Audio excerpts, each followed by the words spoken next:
Why do you think support for the war in Ukraine, support for Ukraine's side in the war against Russia, support for a war against Russia in the West, is kind of the bottom line issue for the people who run the US government and for the American media? Why?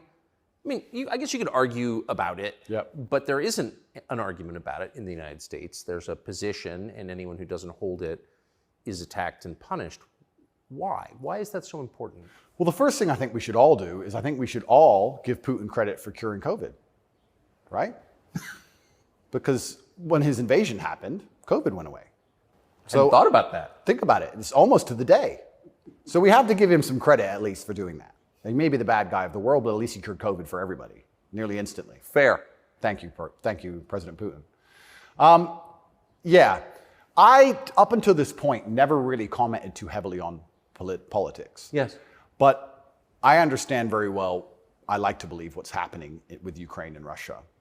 And what I will say to the people who are watching this at home is that if you are naive enough to believe that there are good guys and bad guys in wars, and it's as simple as good and bad, and that the bad guys are crazy, and the good guys want freedom, then you need to do a little bit more investigation into what's really happening. And when you look at the vested interest of any country or any person... Can I just ask you to pause and just comment? That's the truest thing, what you just said. That is and anyone who doesn't understand that should shut the fuck up. And I mean it, having seen war. Anyone who's telling you that it's Churchill versus Hitler is an idiot. Well, I'll give you an example. When my father was still alive, excuse me. Yeah, no, it's true. When my father was still alive, my father died 6 or 7 years ago. I was a lot younger. The war in Afghanistan was going on. He died 6 or 7 years ago. How old was he? 56. Oh gosh. Yeah, he died. But the war in Afghanistan was going on. And I remember asking my dad, saying, why do the Taliban even fight and resist the American war machine? They don't stand a chance. Like, why are these terrorists even fighting against the American war machine? And my dad said, they're fighting for their way of life. They want their wife, and they want their children, and they want their society and their language, and they don't want pride flags, and they don't want American bullshit, and they don't want to be told what to do. And they're fighting to be a culture and be a people which is independent in and of itself. Like, they're not the bad guys you think they are. They're people who are like, why are you here? What do you want? We don't agree with that. That's against our holy book. Fuck off. Right? So even there's no such thing as good and bad in any war. But when you have a vested interest in something, I think that people are relatively simple. You're talking about why the American government has such a vested interest in this war.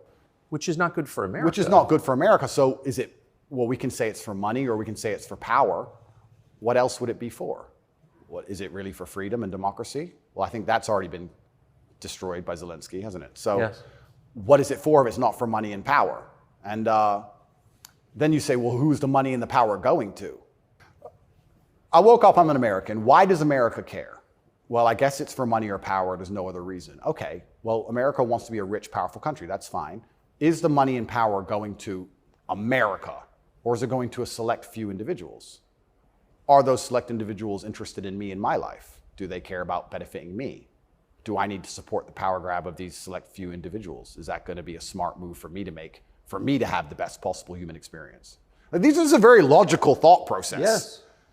People don't seem to think anymore. They